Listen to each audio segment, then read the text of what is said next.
Assalamualaikum warahmatullahi wabarakatuh. Sebelumnya, perkenalkan nama saya Dina Mania dari kelas A Prodi Akuntansi Syariah. Di sini saya akan menjelaskan faktor yang mempengaruhi pembentukan akhlak. Akhlak berarti tingkah laku yang melekat pada diri seseorang untuk melakukan perbuatan baik tanpa mempertimbangkan pikiran terlebih dahulu. Dalam Islam, akhlak merupakan istilah yang bersumber dari Al-Quran dan As-Sunnah. Al-Quran selalu mengajarkan umat Islam untuk berbuat baik dan menjauhi segala perbuatan buruk. Akhlak terbagi menjadi dua, yaitu akhlak mahmudah dan akhlak mazmumah. Akhlak mahmudah yaitu tingkah laku yang terpuji, sedangkan akhlak mazmumah yaitu tingkah laku yang tercela. Agama Islam memandang akhlak sebagai hal yang utama, sehingga salah satu tugas Nabi Muhammad SAW diutus Allah adalah untuk memperbaiki akhlak manusia. Dari Abu Hurairah ia berkata, Rasulullah SAW bersabda, sungguhnya aku diutus untuk menyempurnakan akhlak manusia. Hadis riwayat Baihaqi. Dengan demikian, Nabi Muhammad SAW bertugas menyampaikan risalahnya kepada seluruh umatnya, serta berkewajiban memperbaiki budi pekerti dan menjadikan manusia yang berakhlakul karimah. Pembentukan akhlak merupakan suatu usaha sungguh-sungguh dalam rangka membentuk kepribadian manusia dengan menggunakan sarana pendidikan dengan baik dan dilaksanakan secara konsisten. Pendidikan mempunyai pengaruh besar dalam membentuk akhlak seseorang. Akhlak merupakan pembawaan dari manusia sejak lahir yang memiliki kecenderungan kepada kebaikan atau fitrah yang ada dalam dirinya. Dengan pandangan seperti ini, akhlak akan tumbuh dengan sendirinya tanpa dibentuk atau diusahakan. Pembiasaan dalam pembentukan akhlak menjadi suatu kegiatan yang dilakukan anak dalam kehidupan sehari-hari, sehingga menjadi kebiasaan yang baik. Pembiasaan ini meliputi aspek perkembangan moral, nilai-nilai agama, dan akhlak.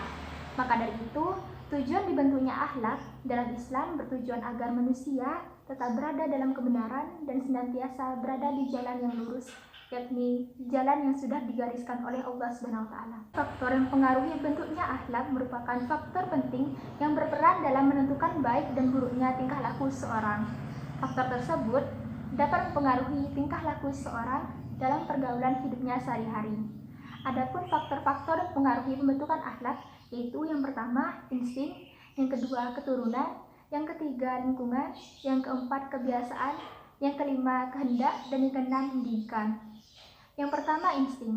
Pada dasarnya perilaku manusia dipengaruhi oleh kehendak yang digerakkan oleh naluri. Insting atau naluri adalah pola perilaku yang tidak dipelajari dan merupakan mekanisme yang dianggap ada sejak lahir. Dari pengertian tersebut dapat dikatakan bahwa setiap tingkah laku manusia lahir dari suatu kehendak yang digerakkan oleh naluri. Naluri merupakan tabiat yang dibawa manusia sejak lahir. Dalam hubungan ini, ahli-ahli psikologi menerangkan berbagai insting yang ada pada manusia dan menjadi pendorong tingkah laku. Yang pertama, naluri makan. Manusia lahir telah membawa suatu hasrat makan tanpa didorong oleh orang lain. Yang kedua, naluri berjodoh. Manusia mempunyai naluri untuk berpasang-pasangan agar mempunyai keturunan. Yang ketiga, naluri keibubapaan. Tabiat kecintaan orang tua terhadap anaknya dan sebaliknya kecintaan anak kepada orang tuanya. Yang keempat, naluri berjuang. Tabiat manusia yang cenderung mempertahankan dirinya dari gangguan dan tantangan.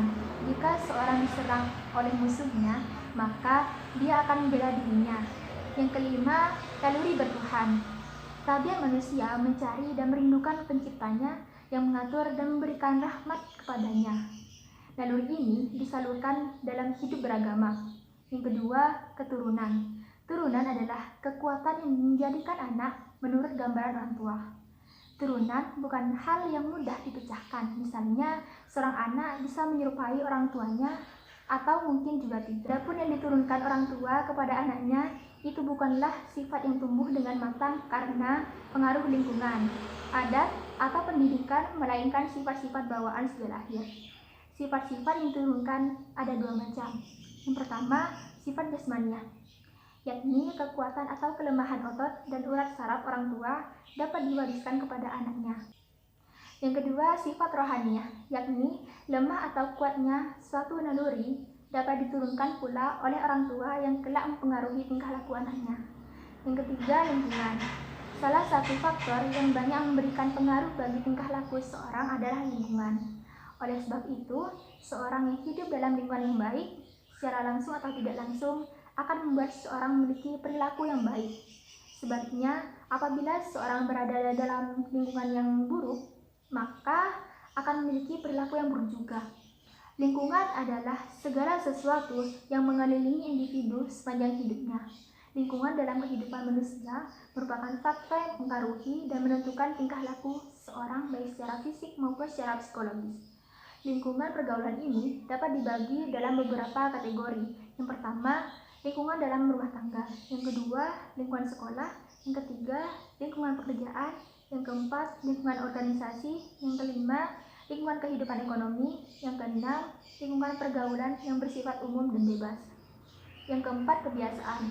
Salah satu faktor penting dalam akhlak manusia adalah kebiasaan. Kebiasaan merupakan tindakan dan perbuatan seseorang yang dilakukan secara berulang-ulang dalam bentuk yang sama sehingga mudah untuk dikerjakan. Orang yang menerima suatu perbuatan yang dijadikan kebiasaan dalam dirinya, maka perbuatan itu sulit ditinggalkan. Begitu kuatnya pengaruh kebiasaan sehingga ketika akan dirubah biasanya akan menimbulkan reaksi yang cukup keras dari alam pribadi di diri sendiri. Untuk mengubah adat kebiasaan tersebut ada beberapa cara. Yang pertama, harus ada niat yang teguh dan kemampuan yang keras untuk mengganti kebiasaan yang lama dengan kebiasaan yang baru. Yang kedua, harus ada keyakinan akan kebaikan dalam kebiasaan yang baru. Yang ketiga, daya penolak yang ada terhadap kebiasaan yang lama dan daya penarik atau pendorong terhadap kebiasaan yang baru harus selalu dilakukan. Yang keempat, selalu menggunakan kesempatan yang baik untuk melaksanakan kebiasaan yang baru. Yang kelima, harus berusaha dan tidak menyalahkan kebiasaan yang baru. Yang kelima, kehendak. Salah satu faktor yang mempengaruhi pembentukan akhlak adalah kehendak. Kehendak merupakan kemampuan yang dimiliki seseorang untuk membuat pilihan secara sukarela, bebas dari segala kendala ataupun tekanan yang ada. Kehendak dapat mendorong manusia untuk berusaha dan bekerja. Tanpa adanya kehendak, semua ide, keyakinan, kepercayaan, pengetahuan menjadi pasif dan tidak ada artinya bagi hidupnya. Dari kehendak ini, terdapat niat yang baik dan juga yang buruk, sehingga perbuatan atau tingkah laku manusia menjadi baik dan buruk karena kehendaknya.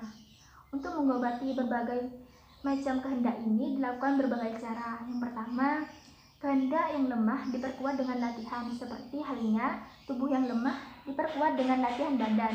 Dengan melatih jiwa untuk melakukan perbuatan yang berat dapat menjadikan manusia akan terbiasa. Yang kedua, janganlah membiarkan setiap kehendak yang baik itu hilang tanpa dilaksanakan.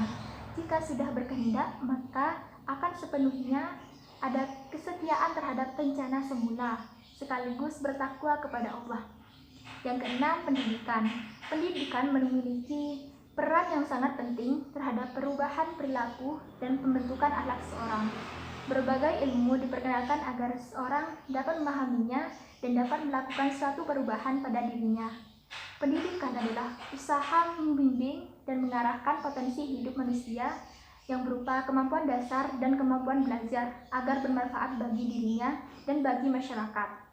Dalam melaksanakan pendidikan, hendaknya ada pola yang dapat memberikan kesan yang sungguh-sungguh untuk menjadikan teori akhlak dapat tercermin dalam pergaulan seorang. Oleh karena itu, sesuai dengan kebutuhan manusia yang terdiri dari jasmani dan rohani, maka harus ada keseimbangan antara pelajaran umum dengan pelajaran agama. Sekian dari saya. Apabila ada kekurangan saya mohon maaf. Wassalamualaikum warahmatullahi wabarakatuh.